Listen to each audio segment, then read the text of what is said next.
Alhamdulillahilladzi bini'amatihi tatimmus sholihat. Asyhadu an la ilaha illallah wa asyhadu anna Muhammadar Rasulullah amma ba'du. Puji serta syukur kita panjatkan kehadirat Allah Subhanahu wa Ta'ala yang telah mempertemukan kita kembali di tafsir Al-Quran, yaitu surat Al-Insyirah, surat yang ke-94. Jadi kepada ibu-ibu yang tergabung di Bi'ah Qur'aniyah, mari kita kaji untuk kali ini 4 ayat saja dan sebelumnya kita akan baca bersama-sama seperti biasa. A'udzu billahi minasy syaithanir rajim. Bismillahirrahmanirrahim. Alam nashroh laka sodrok wa wada'na anka wizrok alladhi anqadha dhahrok wa rafa'na laka dzikrok. Surat Al-Insyirah itu termasuk surat-surat Makkiyah. Terdiri dari 8 ayat dan diturunkan sesudah surat Ad-Duha. Bahkan Tawus dan Umar bin Abdul Aziz menyatakan huma suratun wahidatun. Kedua surat itu adalah satu surat.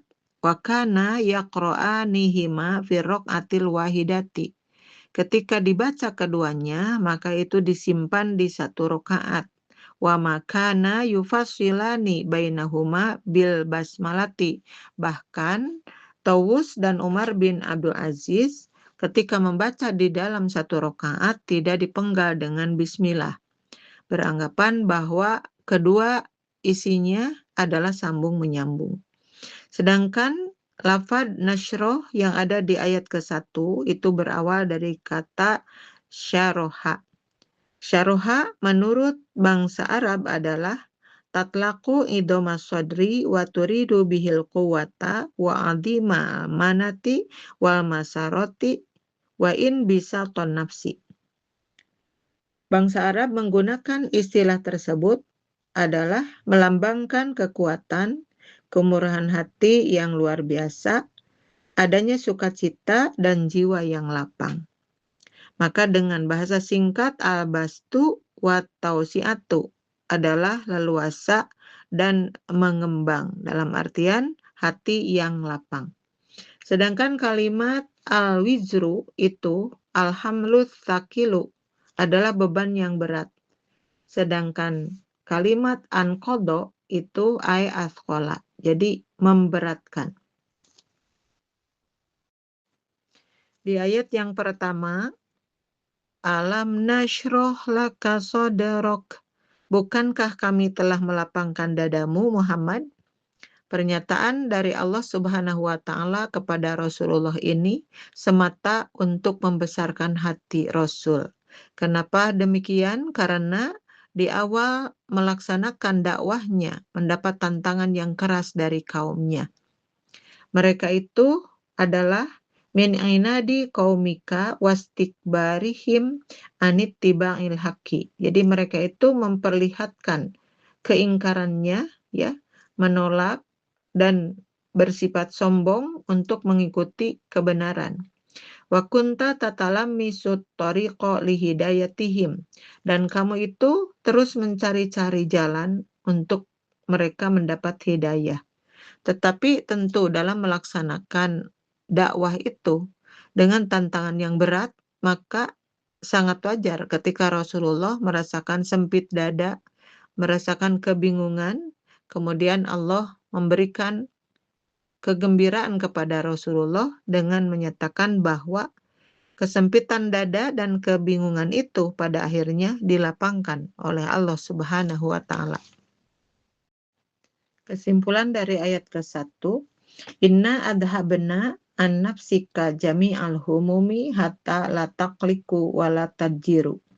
Sesungguhnya kami telah menghilangkan dari dirimu semua kebingungan itu, sehingga kamu tidak terikat dan juga tidak bosan. Wa ja'alnaka radin nafsi, dan kami menjadikanmu itu menjadi rela, sukarela atau rela di jiwa. Mutmainnal khotiri, merasa tenang di dalam hati. Wathiqon min ta'bidillahi wa nasrihi, merasa semakin yakin tentang hakikat keabadian Allah dalam memberi pertolongannya. Aliman kullal ilmi, bahkan menjadikan ilmu itu berkembang terus sehingga memahami semua ilmu tersebut dan menyimpulkan annalladzi arsalaka la yakhdhuluka, bahwa yang mengutus kamu itu adalah Allah Subhanahu wa taala, la yakhdhuluka, tidak mengecewakanmu, wala yu'inu alaika aduan, dan Allah tidak akan memberi pertolongan kepada orang yang memusuhimu. Di ayat kedua dan ketiga, wa wada'na anka wizrak, dan kami pun telah menurunkan bebanmu darimu. Alladzi anqadha dhahrak, yang memberatkan punggungmu. Yang dimaksud dengan ayat itu adalah hatotna anka ma athqala dhahraka min aba'ir risalati hatta tablughaha, yakni kami telah menurunkan darimu apa yang memberatkan punggungmu dari misi penyampaian risalah sehingga kamu sampai kepadanya. Jadi Allah Subhanahu wa taala membesarkan kembali hati Rasulullah bahwa betapapun berat yang ada di beban itu, tapi Allah akhirnya menghilangkan beban tersebut sehingga misi penyampaian risalah sampai. Faja'anat tablighu 'alaika sahlan, maka kami menjadikan penyampaian itu terasa mudah. Wa nafsaka bihi mutmainnatan radiyatan, bahkan jiwamu menjadi tenang dan sukarela. Walau qubilat bil isaati mimman arsata ilaihim, sekalipun engkau atau kamu pernah diperlakukan buruk oleh mereka dalam penyampaian risalah tersebut. Kama yardar rajulu bil amali li abnaihi, pada akhirnya apa yang kamu lakukan itu seperti sosok seorang bapak kepada anak-anaknya, di mana sosok seorang ayah itu yahtammu bihim, fal abu mahma suqila alaihi yukhafifhu ma yajishu biqalbihi minal atfi alaihim. Seorang ayah itu pasti di dalam memperhatikan anak-anaknya, di antaranya beban yang begitu berat ternyata menjadi ringan adanya. Mencurahkan sepenuh kasih sayang dengan segala kelembutan, maka juga peduli tentang kesejahteraan mereka. Kemudian juga wa yatatahammalu syada'ida wa huwa radin bima yuqasi fi sabili hayatotihim wa tanasyu'atihim. Kemudian selain memperhatikan kesejahteraan mereka, maka seorang ayah itu menanggung segala kesulitan dengan ridho dan rela hati, sehingga tuntutan untuk menjamin keselamatan mereka, kesejahteraan mereka itu ya dia jalani dengan sepenuh hati, sehingga bersifat melindungi dan mengasuh mereka dengan baik. Di ayat yang keempat, wa rafa'na laka dzikrok, dan kami tinggikan sebutan atau namamu bagimu. Di dalam ayat ini Allah Subhanahu wa taala menyampaikan kepada Rasulullah bahwa kiprah yang dijalani, sekalipun pada awalnya merasa sangat berat beban tersebut, tetapi akhirnya menghasilkan.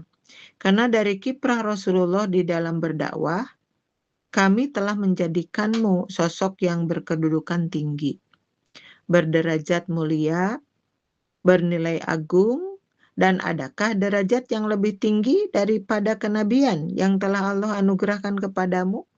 Jadi di dalam pernyataan ini bahwa Rasulullah Shallallahu Alaihi Wasallam ditinggikan dibanding dengan orang-orang lain, bahkan yang lebih jelas di dalam perbandingan tersebut karena Allah Subhanahu wa taala telah memberikan kenabian kepadanya dan jabatan yang paling tinggi di muka bumi ini adalah menjadi seorang nabi. Dan kemudian dengan kiprah Rasulullah tadi, maka pada akhirnya Rasul memiliki pengikut bukan sekedar di satu wilayah, bukan hanya di satu negara, tetapi memiliki pengikut di seluruh penjuru dunia. Di mana mereka itu yamtathiluna awamiroka, yang mengerjakan semua perintah-perintahmu, wa yajtanibuna nawahiyaka, dan meninggalkan larangan-laranganmu. Wa yarawna ta'ataka magnaman, bahkan mereka melihat atau memandang bahwa taat kepadamu itu magnaman, menjadi sumber keuntungan. Sedangkan ketika bermaksiat kepadamu atau wa maksiyataka magroman, dan ketika bermaksiat kepadamu magroman adalah menjadi sumber kerugian. Maka dari ayat yang keempat ini menerangkan hasil dari perjuangan yang luar biasa, yaitu dengan adanya kebingungan, kesulitan di awal melaksanakan dakwah, ternyata oleh Allah dirubah, diganti dengan kebahagiaan yang abadi, insya Allah, bahkan sampai sekarang. Nama Rasulullah itu tidak pernah pudar dan ada di atas nama-nama yang lainnya. Ibu-ibu yang saya hormati yang tergabung di Bi'ah Qur'aniyah, itu saja yang bisa disampaikan untuk 4 ayat, dan 4 ayat berikutnya insya Allah kita akan bertemu kembali di minggu depan. Terima kasih. Wassalamualaikum warahmatullahi wabarakatuh.